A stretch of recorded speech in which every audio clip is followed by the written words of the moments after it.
Whether you own or are considering investing in bonds or just want bonds explained in terms you can understand, we're here to help. Hi, I'm Jared with Carlin Financial Group.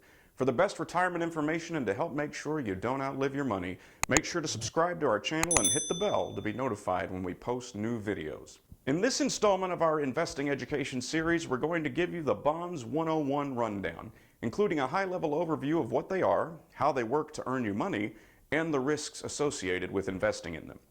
A bond is simply a debt obligation. To put that in simpler terms, a bond is a loan that's given to a company or government entity by an investor. In return for the loan, the investor expects to receive interest from that borrower.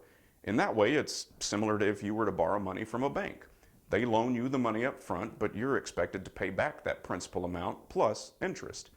When you buy a bond, you're lending money to whomever issued the bond, and in return, they agree to pay you a specified rate of interest, which is known as the coupon rate, during the life or the term of the bond. When the bond matures or comes due at the end of that specified time period, the issuer agrees to repay the initial investment you made, which is also known as the face value or par value of the bond. New bonds are issued frequently to fund new projects like schools, highways, and hospitals, or to provide operating cash flow for ongoing expenses. Many investors may choose this particular type of investment vehicle to provide a predictable income stream, since bonds typically pay interest twice a year. Bonds are often seen as a less risky alternative to stocks and can help provide some diversity in a portfolio to offset exposure to more volatile stock holdings. But they are not without risk, which we'll discuss in a moment. But first, let's discuss an example of how this could work. Let's say the city you live in wants to build a new football stadium, and so they issue bonds with a $1,000 face value set to mature in 10 years that pay a coupon or interest rate of 5% during that 10-year period.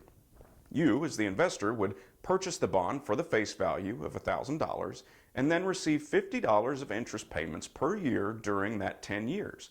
Once that time had elapsed and the bond matures, you would redeem your bond and the city would return your $1,000 principal investment. In this case, things worked out pretty well for both you and the city. The city got to build its new stadium and you got your investment back and were able to appreciate some gains from the interest payments. Do you have more you'd like to learn about specific types of bonds? Let us know down in the comments. Now, as I mentioned, bonds are not without risk. One risk bond investors face is the possibility that the issuer could default on paying back the principal. This is known as credit risk. In the case of a default, you would lose your initial investment amount. This is one reason you're likely to see a disparity in coupon rates between bonds issued by, say, the U.S. government and a corporation. U.S. government bonds are backed by the full faith and credit of the U.S. and therefore unlikely to default, and as a result, they typically offer lower coupon rates than you might find from a corporate insurer. Companies can and do sometimes go bankrupt, therefore presenting a greater risk of default to investors. Companies tend to acknowledge this greater degree of risk by offering higher coupon rates. Now, there are several ratings agencies that assign rankings to different bonds that can help investors gauge the financial strength of issuers before purchasing a bond. Now, while these agencies provide a valuable resource, they may not always be accurate, so it's important to research thoroughly before investing. Another risk bond investors face is interest rate risk. Changes in interest rates can affect a bond's value.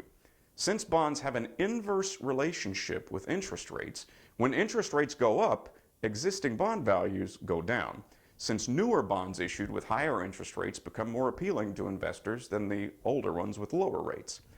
As a result, if you don't hold your bond to maturity and instead wish to sell an older bond with a lower interest rate, you might have to do so at a discount to what you initially paid.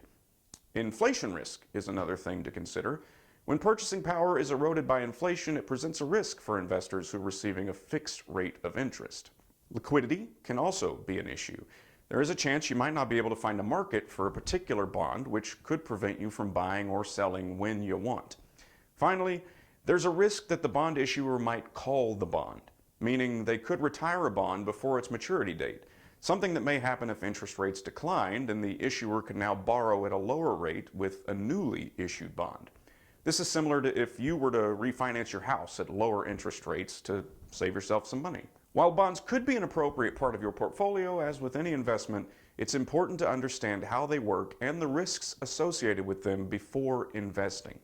If you'd like help determining how bonds might fit into your investment plan, you can learn more about working with us and apply to become a client by visiting the link down below in the description.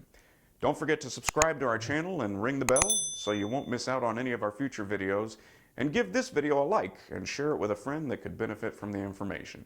Thanks for sharing some time with me today, and remember to live today, plan for tomorrow.